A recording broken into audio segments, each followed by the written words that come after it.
Hi, my name is Jayreid. I'm a psychotherapist in San Francisco, California, and today I'd like to talk about self-possession after narcissistic abuse. So I'd like to talk about this survival strategy of dispossessing one's self-experience or parts of it in order to get through narcissistic abuse, and then to offer some thoughts on the process of coming back into possession of yourself, but I should really say multiple parts of yourself that needed to be cultivated to get through what needed to be gotten through in surviving narcissistic abuse. And today, again, we'll really focus on the experience of this as a child and sort of needing to get through narcissistic abuse starting at a very early age. So in narcissistic abuse, a sort of pseudo-reality gets implemented I think really from the person in authority in the family, which,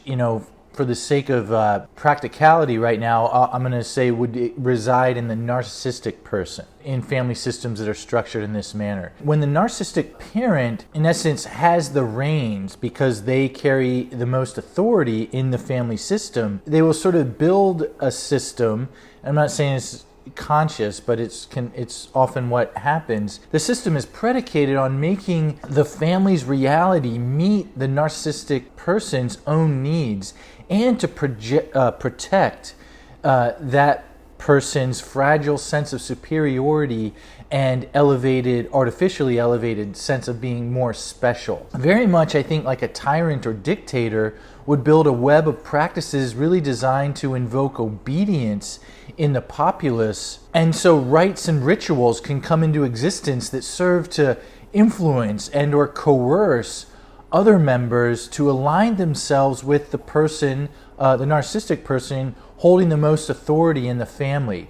And so, in totalitarian states, this can amount to, the homage that's necessary to be paid to Big Brother, or, from 1984, the totalitarian regime had the moniker of Big Brother. In other regimes, it can be this sort of bargain that is made with the citizens, where you get to be a member of the collective authority so long as the way you are a member conforms with how the collective authority is dictating one must be. And typically in these systems, it involves being in ways that promote the tyrant and, or in this case, narcissistic person's sense of their own power.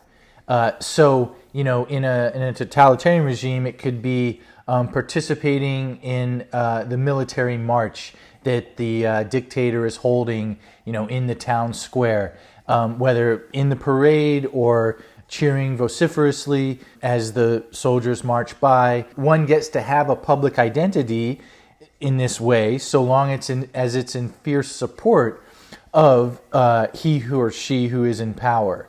And it's I think on a much grander scale in these scenarios, but I think bears so much similarity to what happens in the narcissistic family for the surviving child. And to offer one example of a similar rite and ritual that often must be imposed in a narcissistic family, again, this is a completely anonymized client, composite of sort of stories I've heard, where what was described was that when the narcissistic parent would come home from work, there was this felt mandate to come for the other members of the family to come greet that narcissistic parent. It was later sort of unpacked in therapy how to not show a form of delight to the parent's initial appearance would have constituted like a brazen show of disrespect to this expected norm, and would have been punished viciously.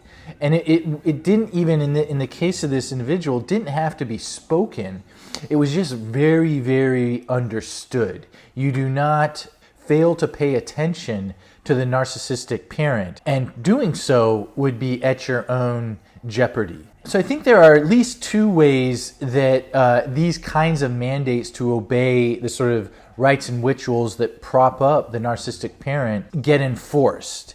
And one form of punishment is the rejection from the family that can create an unbearable sense of shame and humiliation in the survivor, especially when the child is very young.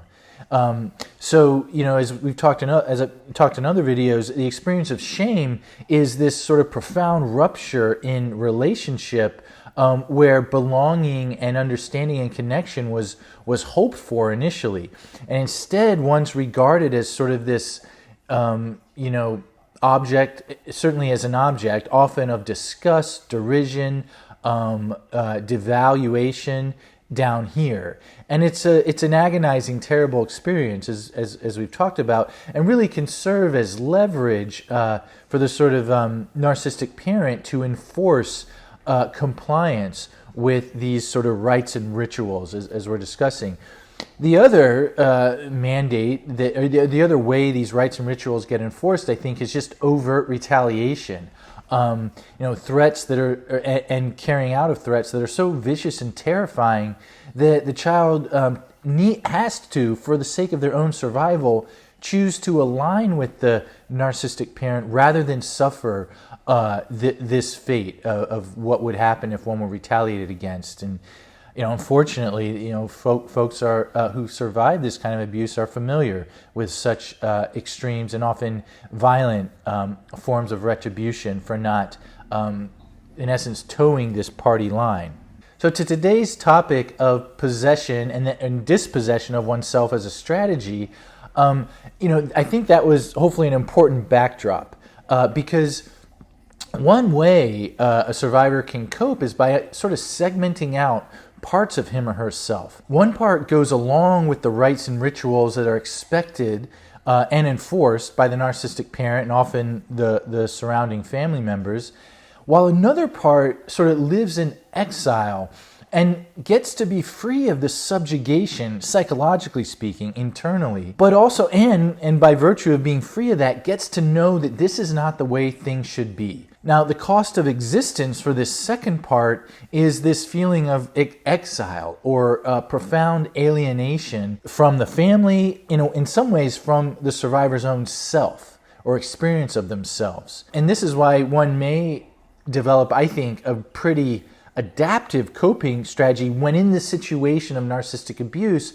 of finding sort of isolation. I mean, there's this notion out there that social isolation is universally bad. I don't know that it is in these situations because it can really help to kind of buffer and cultivate this sense of autonomy, dignity that's needed to sort of preserve at all costs for the survivor in such a situation where compliance is so strictly required. So in terms of these two parts, I sort of would think of it as this like cyclical way of possessing, then dispossessing different parts of oneself as the situation dictates.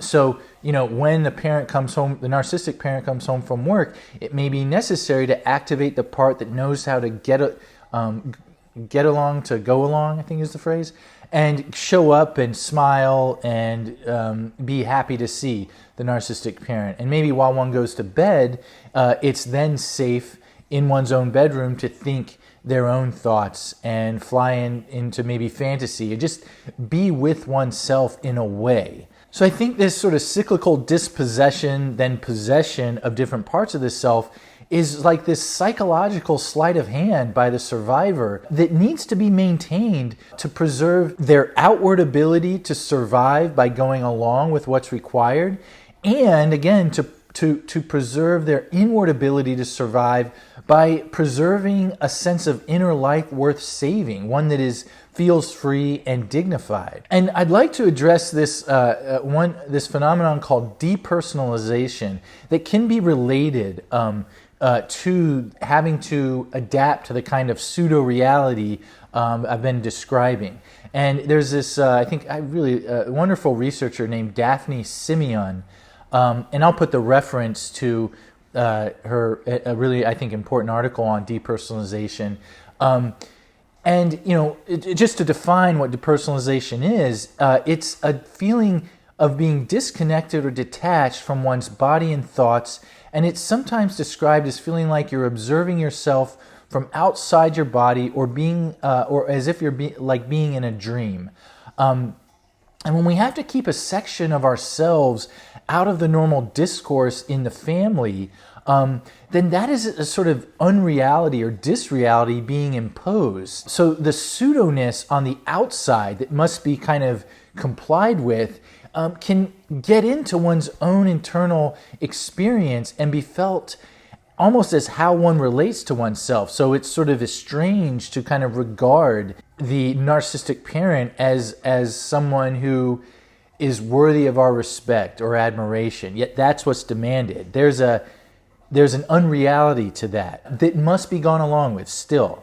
Now that sense of, or that way of going along with that unreality can sort of also at times perhaps get into how one relates to oneself. So the experience of feeling unreal, even to oneself, can be very unsettling, but I think has its roots, or can have its roots, in this kind of requirement of adapting to a narcissistic system. I think one of the most unsettling parts about feeling or being in a state of depersonalization is this sense that one is not a part of this world, or even a part of oneself. It's a profound alienation.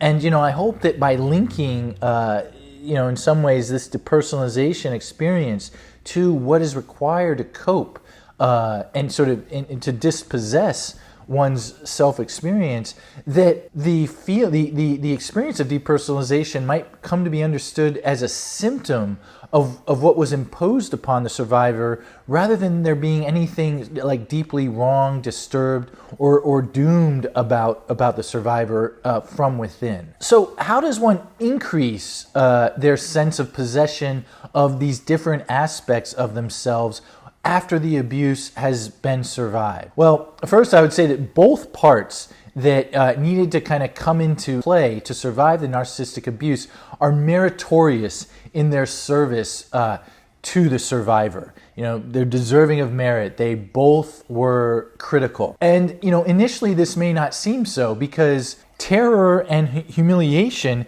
have kind of been what's kept them separate.